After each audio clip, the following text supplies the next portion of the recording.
महीना चल रहा है और आज यात्रा का हमारा समापन दिन है, 1 दिवसीय धरना प्रदर्शन का। मैं 28 मई से और आज का दिन है 29 अक्टूबर का दिन। मैंने 20 स्टेट और 72 जिले यूपी के कवर किए हैं।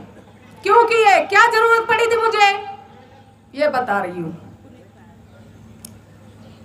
लग रहा है कि लोगों को लग रहा होगा कि इतना मेहनत की, इतना संघर्ष किया, 5 महीने से लगातार संघर्ष कर रही कल्पना, लेकिन लोग यहाँ इतने क्यों आए हैं। लेकिन मैं बताना चाहती हूं कि लोग यहाँ नहीं है, लोग अपने जिलों में काम कर रहे हैं। और हमारा जो समाज है वो दबा कुचला समाज है, उनके पास इतने साधन संसाधन नहीं जो वो यहाँ तक पहुँच पाते हैं। और मैंने जो काम किया है वो मैंने यूपी के 75 जिले कवर किए हैं और मुझे साथ समर्थन सहयोग भी हमारे अपने बंधु भाइयों का सभी का मिला है। लेकिन हाँ, एक बात कहूंगी मैं यहाँ से, यहाँ जितने बैठे हैं ये सभी संगठन के लोग ही बैठे हैं और इन्होंने मुझसे वादा किया था कि मैं एक एक गाड़ी, एक एक बस लेकर के जरूर आऊंगा। लेकिन आज जो नजर आ रहे हैं वो सिर्फ अकेले ही अकेले नजर आ रहे हैं। लेकिन हमारे लोग यहाँ पर ये देखने को मिल रहा है कि कितने जागरूक हैं, जय भीम वाले हैं और लड़ाई भी संविधान की लड़ते हैं। लेकिन जब बात संसद की आई, नई पार्लियामेंट की आई, जहां एक धर्म, एक वर्ग और एक राष्ट्र की स्थापना कर दी जाती है, मैंने जब देखा कि देश भारत मेरा धर्मनिरपेक्ष है, ये देश भारत हमारा लोकतंत्र है, और उस पार्लियामेंट के अंदर जो नई संसद बनी वहां मेरे बाबा साहेब भीमराव अंबेडकर की प्रतिमा तक नहीं। आखिर क्यों, क्या ऐसा कारण रहा जो सरकार ने बाबा साहब की प्रतिमा उस संसद भवन से हटा दी। 28 मई को जब संसद भवन के अंदर उद्घाटन हो रहा था, मैं दिल्ली में ही थी, मैंने देखा कि यह देश हमारा संविधान से चलता है, देश हमारा लोकतंत्र है, देश हमारा, देश की कानून व्यवस्था संविधान से चलती है। फिर एक धर्म, एक वर्ग की स्थापना संसद भवन के अंदर माननीय नरेंद्र मोदी जी ने कैसे की। हमारे देश को तोड़ने का काम माननीय नरेंद्र मोदी जी ने किया। मैंने देखा कि मेरा संविधान खतरे में है, देश का लोकतंत्र खतरे में है। मैंने वहां फैसला किया कि आज कल्पना, तेरी जरूरत तेरे भारत देश को है, तेरी जरूरत तेरे लोकतंत्र को है और मेरी जरूरत मेरे संविधान को है जो मौत के मुंह में झूल रहा है। हमारे लोग जाति, धर्म, जात पात, ऊंच नीच में बटे हुए हैं, लेकिन वो भूल रहे हैं कि संविधान अगर है तो तुम जीवित हो, अगर संविधान है तो तुम्हारे अधिकार सुरक्षित है, और संविधान अगर है तो तुम्हारी आने वाली पीढ़ी सुरक्षित है। लेकिन जहां सामंतवादी लोग, जहां षड्यंत्रकारी लोग हमारे देश पर 2% लोग कब्जा करे बैठे हैं, हम उनसे नहीं लड़ रहे हैं, हमारे लोग उनसे लड़ रहे हैं जो हम अपने भी कहते हैं और अपनों से ही लड़ते हैं। तो साथियों, मैंने उस दिन फैसला लिया कि ये देश भारत हमारा धर्मनिरपेक्ष है, लोकतांत्रिक है, संविधान से चलता है। आज संविधान का उल्लंघन करके माननीय नरेंद्र मोदी जी ने एक धर्म, एक राष्ट्र की स्थापना संसद भवन के अंदर की, जबकि मेरा धर्म, हमारा संविधान धर्म पंथ निरपेक्ष है। मैंने वहां फैसला लिया कि मैं अपने देश भारत को बचाने के लिए, अपने संविधान को बचाने के लिए, अपने लोकतंत्र को बचाने के लिए मैं ये लड़ाई लड़ूंगी, क्योंकि हमारे लोग बाहर निकल के नहीं आ पा रहे हैं। और यहाँ भी लोग आने का कारण ये है कि डर की वजह से, क्योंकि जो हमारा मुद्दा है वो सीधा सरकार से टकराने का है। और सरकार के खिलाफ भी है। सिंगोल जो राजदंड का प्रतीक है, जो हमारे उस संसद भवन के अंदर स्थापित कर दिया, जो समता समानता एकता को खंडित करता है। इसलिए पढ़े लिखे लोगों ने और जाना समझा, लगा कि अगर हम संसद भवन की तरफ कूच करेंगे तो पुलिस हमें अरेस्ट कर लेगी। हमें पुलिस ने परमिशन नहीं दी थी संसद भवन पर यात्रा निकालने का।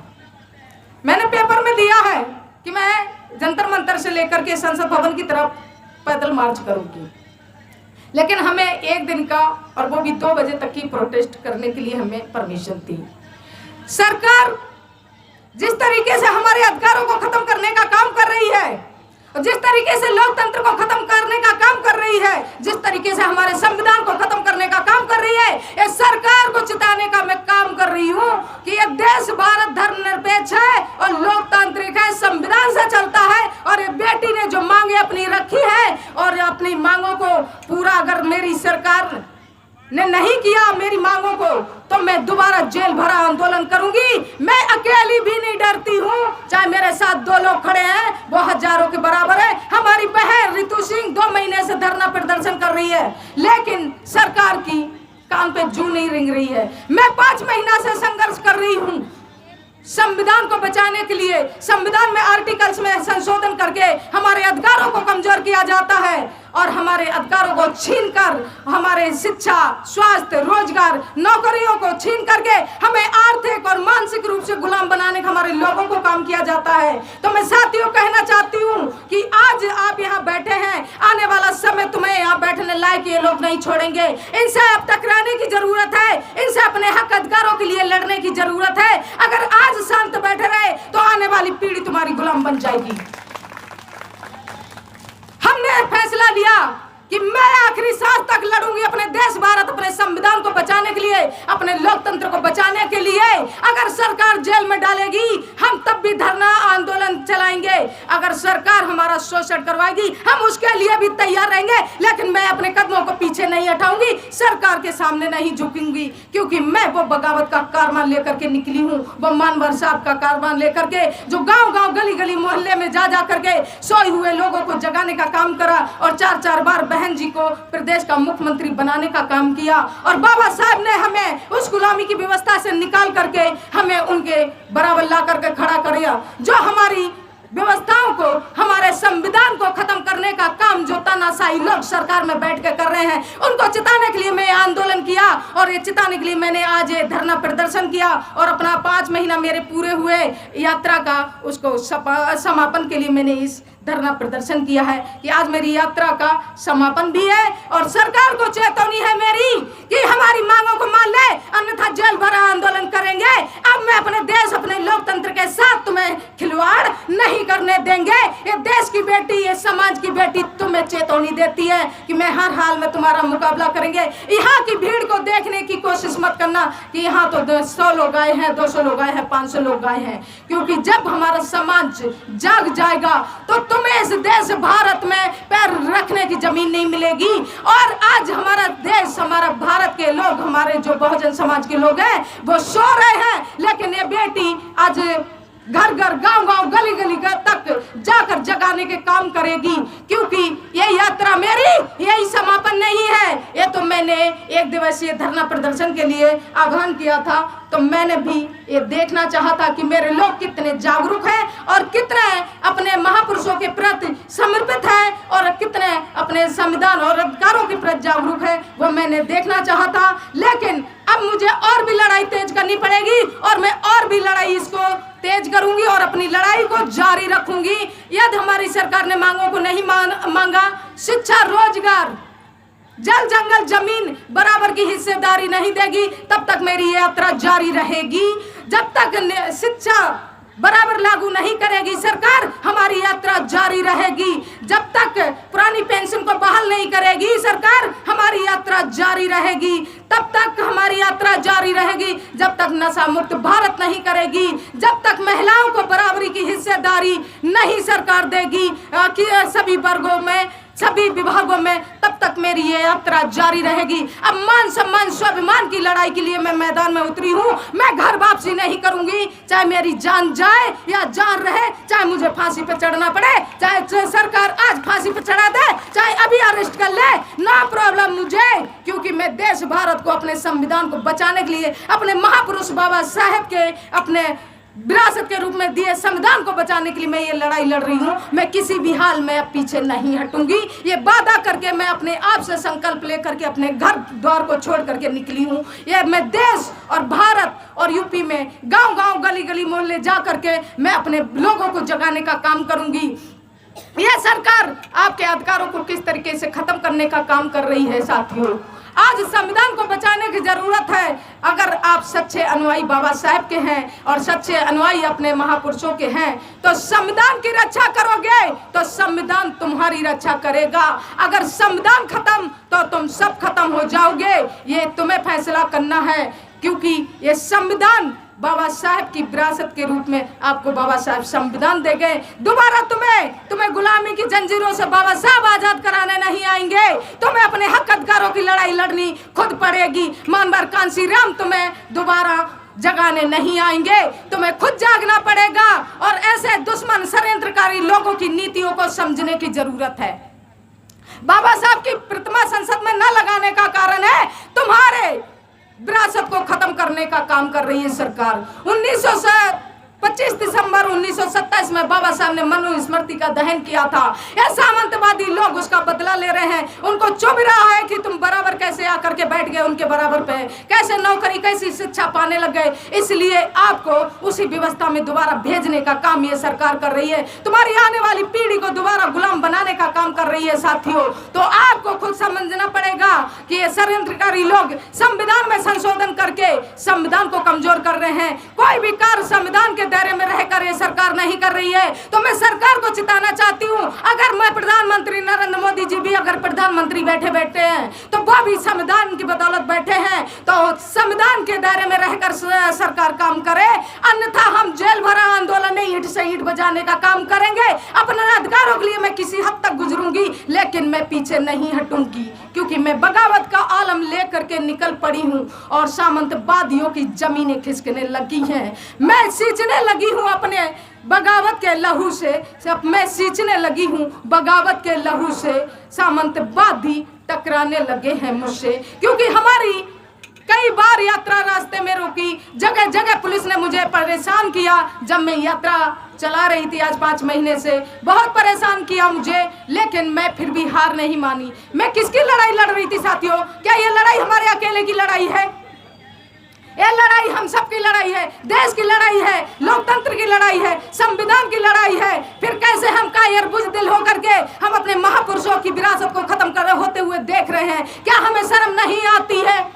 लोग घरों में बैठे हैं, लोग अपने बीबी टीवी में मस्त हैं। तो मैं उनको चिताना चाहती हूँ कि आने वाले समय में आपको आवाज उठाने का मौका नहीं मिलेगी। इस तरीके से सरकार ये काम कर रही है कि जितनी तेजी से आप सो रहे हैं उतनी तेजी से ये सरकार तुम्हारे अधिकारों को खत्म करने का काम कर रही है, तुम्हारी आने वाली पीढ़ी को गुलाम बनाने का काम कर रही है। तो तुम्हें समझना पड़ेगा इस षड्यंत्रकारी सरकार को कि किस तरीके से हमें गुलाम बनाया जा रहा है। अगर आज आप रोड सड़कों पे नहीं उतरे तो आने वाला समय इतना दुखदाई होगा कि इन्होंने जो मनु की विधान की स्थापना की है संसद भवन के अंदर, और जो ईवीएम के द्वारा ये वोटिंग करवाते हैं, जो वोटों की लूट करते हैं, तो मैं सरकार को चिताना चाहती हूँ कि अगर सरकार को लगता है कि हमें जनता वोट देती है, मैं मंच के माध्यम से कहती हूँ सरकार को कि सरकार अगर चाहती है कि नहीं हमें लोग वोट देते हैं, जनता वोट देती है, तो निष्पक्ष चुनाव क्यों नहीं करवाती है सरकार? क्यों नहीं वीवीपैट से वोटों की गिनती करवाती है? अगर ईवीएम मशीन नहीं हटाना चाहती हो तो वीवीपैट के द्वारा वोटों की काउंटिंग करवाई, जिससे वोट देने वाला व्यक्ति वो स्वतंत्र है और दिमाग से रहे कि हाँ कि मेरा वोट सही जगह पर जा रहा है। जिस तरीके से हम एटीएम में पैसे निकालते हैं तो मुझे पता होता है कि उसमें हमने कितने पैसे निकाले, हमारे कितने पैसे हैं। तो सरकार क्यों डरती है? क्योंकि सरकार एक घोटाला करती है, एक लोकतंत्र की हत्या करती है। यह भी समझना पड़ेगा। तो इसके लिए भी हमें आवाज उठाने की जरूरत है कि ईवीएम हटाओ, देश बचाओ, सिंघवाल हटाओ, लोकतंत्र बचाओ।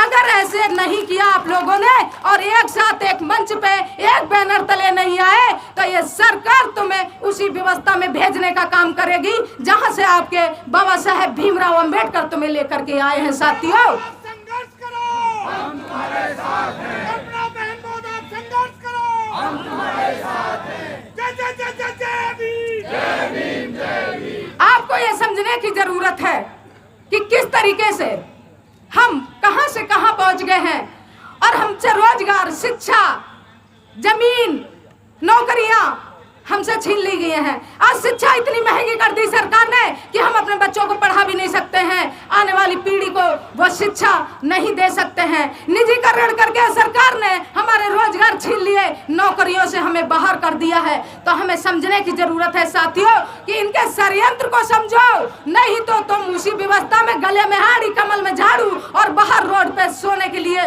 और बधुआ मजदूर बनने के लिए मजबूर हो जाओगे। अगर यही देखना चाहते हो तो बैठे रहो साथियों। ये देश की बेटी अपने महापुरुषों को बचाने के लिए संघर्ष कर रही है और आखिरी सांस तक संघर्ष करेगी। हमें नहीं फर्क पड़ता है कि हमारे साथ 2 लोग हैं या 10 लोग हैं, क्योंकि मेरे मानवर कांशी राम भी देश की सत्ता व्यवस्था को परिवर्तित करने के लिए अकेले निकले थे और बाबा साहेब देश को बचाने के लिए और समाज को और अपने बेटों को बचाने के लिए जिन्होंने कहा था कि मैं एक बेटे के लिए अपने करोड़ों बेटों की हत्या नहीं कर सकता हूं, तो अपने मृत्यु बच्चे को, राजेंद्र रतन को छोड़ के बाबा साहेब लंदन चले गए थे 2 वोटों के आपके अधिकारों के लिए। आज वो 2 वोट अधिकार छीनने जा रही है सरकार, एक देश एक चुनाव करके। तो मैं वो भी बता दूं सरकार से कि ये नीति का तुम्हारा हम बहिष्कार करते हैं कि एक देश एक चुनाव की नीति का हम बहिष्कार करते हैं। एक देश एक शिक्षा नीति लागू कीजिए, अन्यथा तुम्हें हम ये संसद भवन पे आकर के धरना देंगे। अभी जंतर मंतर पे धरना दे रहे हैं, तुम्हें जो चाहे तुम कर लेना और हम में ताकत होगी हम वो करके दिखाएंगे, लेकिन एक देश एक कानून तुम्हें हम लागू नहीं करने देंगे। एक देश एक चुनाव, उसकी भी नीति इसी तरीके से है जिस तरीके से 3 काले कानून की नीति थी। लुभावने लालच किसानों को दिए जा रहे थे कि आय डबल हो जाएगी, एनएसपी आपकी डबल हो जाएगी। जब हमारे जैसे लोगों ने, पढ़े लिखे लोगों ने देखा और समझा कि हमारी जमीन, हमारी भूमि, हम ही उसी भूमि में हम ही को गुलाम बना दिया जा रहा है और अडानी अंबानी जो देश के अब अरबपति खरबपति लोग हैं, उनको हमारी जमीन उनके हाथों में सौंपने का काम सरकार कर रही है। तो पंजाब के किसानों ने, यूपी के किसानों ने दिल्ली आकर के धरना दे दिया कि मैं ऐसा होने नहीं दूंगी। तो फिर क्यों आप लोग क्यों चुप हैं? इसी तरीके से आज एक देश एक चुनाव करने सरकार जा रही है, जिसकी कमेटी का गठन कर लिया है और 2 महीने बाद चुनाव भी होने जा रहे हैं और सत्र बुलाने वाली है सरकार। और चुनाव आयोग ने भी सहमति दी है कि हम चुनाव करवा देंगे, आप बिल पास करवा लीजिए। लेकिन हम चुनाव आयोग को भी चेतावनी देते हैं, मैं तुम्हारे आवास पे धरना दे दूंगी आगे, अगर तुमने चुनाव एक देश एक चुनाव की नीति का चुनाव आयोग करवाया तो मैं इसको बर्दाश्त नहीं करूंगी। क्योंकि एक देश एक चुनाव की नीति है कि हमारा वोट को खत्म करना सरकार चाहती है। एक वोट हमारा सरकार ने पहले ही गांधी ने हमसे छीन लिया था, पूना पैक्ट समझौता करके। 2 वोटों का अधिकार हमारा था, एक रिजर्वेशन का और एक हमारा जनरल का। तो एक वोट गांधी ने पूना पैक्ट समझौता करके छीन लिया, दूसरा वोट हमारा सरकार एक देश एक चुनाव करके हमसे छीनना चाहती है। और वो इसी 2 महीने के बीच में ये तैयारियां चल रही हैं। मैं ये चिताना चाहती हूँ, जिसको नहीं पता है तो सुन लीजिए क्या है एक देश एक चुनाव की नीति। क्योंकि हमने स्टडी करी, हमने सारी जानकारी ली, मैं खुले मंच से बोल रही हूँ और सीधा सरकार को मैं बताना चाहती हूँ कि जिस तरीके से राष्ट्रपति का चुनाव होता है MP MLO के द्वारा, उसी तरीके से प्रधानमंत्री नरेंद्र मोदी अपना चुनाव करवाने जा रहे हैं, प्रधानमंत्री का। और यहाँ पर ये लालच दे रहे हैं, ये गुमराह कर रहे हैं कि एक देश एक चुनाव जो होगा उसमें एक साथ तो विधानसभा के और लोकसभा के चुनाव हो जाएंगे, तो खर्चा भी बचेगा और टाइम भी बचेगा। लेकिन साथियों ऐसा बिल्कुल नहीं है, इस भूल में मत रहना, क्योंकि ये वोट का अधिकार तुमसे छीनने जा रहे हैं। अगर आप इसी भूल में बैठे रहे कि एक देश एक चुनाव नीति जो अपनाने जा रहे हैं कि इसमें हमारा क्या नुकसान है, तो यहाँ समझ लीजिए आपका वोट खत्म हो रहा। जब MP MLA चुनाव करेंगे प्रधानमंत्री का जिस तरीके से राष्ट्रपति का होता है, तो फिर आपका वोट देने का अधिकार वहां खत्म हो रहा है। जब आपके द्वारा से प्रधानमंत्री का चुनाव नहीं होगा, अभी जिस तरीके से MP MLA का चुनाव होता है उससे प्रधानमंत्री बनता है, लेकिन आज जो चुनाव होने जा रहा है वो प्रधानमंत्री के द्वारा जो चुने गए हैं, हमारी जनता के द्वारा MP MLA वो वोट करेंगे, प्रधानमंत्री का चुनाव करेंगे, तो वहां हमारा वोट खत्म हो रहा है और हमेशा हमेशा के लिए ये चुनाव समाप्त करने जा रहे हैं। कभी दोबारा चुनाव नहीं होंगे देश के अंदर, जैसे जापान, चाइना, अमेरिका में है राष्ट्रपति प्रधानमंत्री का चुनाव कभी नहीं होता है, इसी तरीके से ये हमारे देश में चुनाव लागू करने जा रहे हैं। तो साथियों, इससे बचने की जरूरत है, अपने लोकतंत्र को बचाने की जरूरत है, अपने वोट को बचाने की जरूरत है। अब दोबारा बाबा साहब नहीं आएंगे। अगर ऐसा हो गया तो आपका वोट खत्म हो जाएगा, और वोट खत्म हो गया ये सरकार आपके साथ बहुत तानाशाही करेगी। जिस तरीके से अभी मणिपुर की घटना से आप समझ गए होंगे, इन्होंने संकेत दिया है कि सुन लो शूद्रों, सुन लो दलितों, और सुन लो जो बहुजन 85 की बात करते हो, कि अभी तो ये मेरा संकेत है, आने वाला समय तुम्हारा इसी तरीके से होगा कि बहन बेटियों के साथ तुम्हारी नंगा करके घुमा दिया जाएगा, तुम कुछ नहीं कर पाओगे। और जिस दिन हमारा संविधान ये खत्म कर देंगे, उस दिन वो हालत हो जाएगी तुम सबकी कि आप घर से निकलने लायक नहीं रहेंगे। आपकी बहन बेटियों को आपके सामने नंगा करके चौड़े में घुमा दिया जाएगा, आप कुछ नहीं कर पाएंगे। मैं कल्पना ये उसकी लड़ाई लड़ रही है, साथ देना हो दो, नहीं देना है मत दो। मैं फिर भी कहती हूँ लड़ाई हम फिर भी लड़ेंगे, लेकिन हम आह्वान तुमसे करते हैं कि ये लड़ाई तुम्हारी भी है जो कल्पना लड़ रही है। एक दिन आप पछताओगे कि देश की बेटी, समाज की बेटी, जब संविधान हमारा खतरे में था और जब लड़ाई लड़ रही थी देश की, तो हम कमरों में सो रहे थे, घरों में सो रहे थे, और अगर मैं समय रहते जाग जाता तो हमारी आने वाली पीढ़ी गुलाम न बनती।